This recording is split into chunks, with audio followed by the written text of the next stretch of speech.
हमारी यूनियन हमारी ताकद, हमारी यूनियन हमारी ताकद. कोण म्हणतो देणार नाही, घेतल्याशिवाय राहणार नाही. अरे कोण म्हणतो देणार नाही.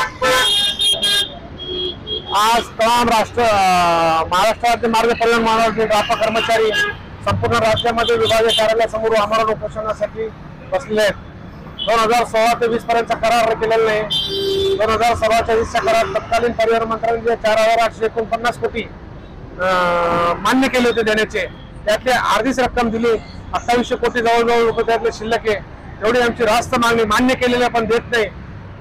शासकीय स्तरावर मुख्यमंत्री यांनी देखील हे देण्याचं 11 सप्टेंबरच्या मिटिंगमध्ये मान्य केलं होतं, पण ते अद्याप मात्र 7 दिवसात त्याची मिटिंग घेऊन देणे देऊ असं सांगितलं होतं. मात्र त्याच्यावर अद्याप कारवाई झाली नसल्यामुळे ही उपोषणाची वेळ आलेली आहे. आणि संपूर्ण दुसरी महत्वाची मागणी म्हणजे 2018 पासून महागाई भत्ता जो वाढला त्याची थकबाकी आता बुधवारपर्यंत देण्यात आलेली आहे. ती थकबाकी देखील देण्यासाठी हे उपोषण केलेलं आहे.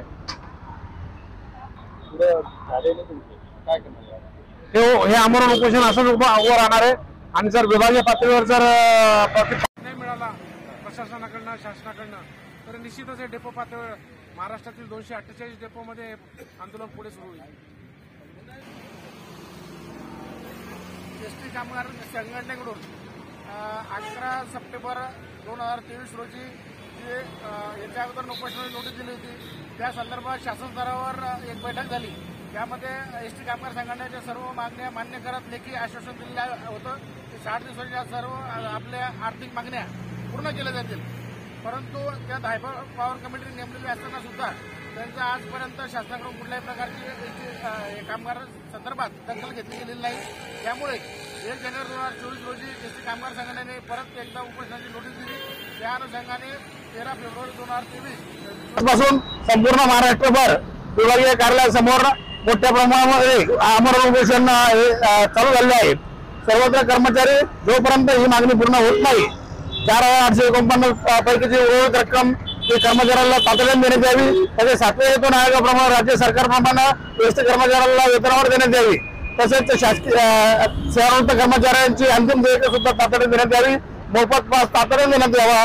तसेच जाचक शिस्त आयोजन पद्धत रद्द करण्यात यावी. हे प्रमुख मागण्यासह इतर अन्य मागण्या शासन प्रशासन स्तरावर प्रलंबित आहे. जर काही या मागण्या सुटल्या नाही तर आज तरी विभागीय पातळीवर हे आंदोलन चालू आहे. उद्या हे आगार पातळीवर चालू होईल. त्यानंतर वाहतुकीवर जो परिणाम होईल त्या सर्वस्व शासन व प्रशासन जबाबदार राहील. आज महाराष्ट्र एसटी कामगार संघटनेमार्फत प्रत्येक विभागीय लेवलला या सरकार व प्रशासनाच्या विरोधात बेमुदत आमरण उपोषण करण्यात आलेलं आहे.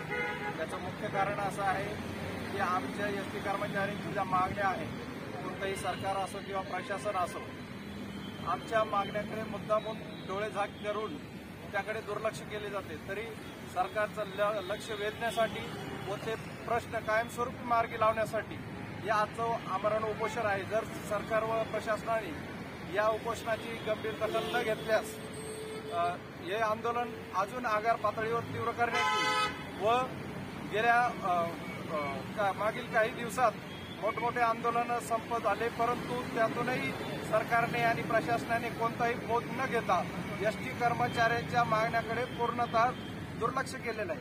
तरी मी सरकारला व प्रशासनाला या माध्यमातून इशारा देतो की एसटी कर्मचाऱ्यांच्या ज्या रास्त मागण्या आहेत, आमच्या हक्काच्या मागण्या आम्ही मागतोय. मला मुख्यमंत्री साहेबांना सुद्धा सांगावं असं वाटतं की या राज्यामध्ये लोकशाही आहे की हुकुमशाही आहे. तरी राज्य सरकारने या बाबतीत लवकरात लवकर मार्ग काढावा अशी विनंती करतो. संघटनेचा महाराष्ट्र एसटी कामगार संघटनेचा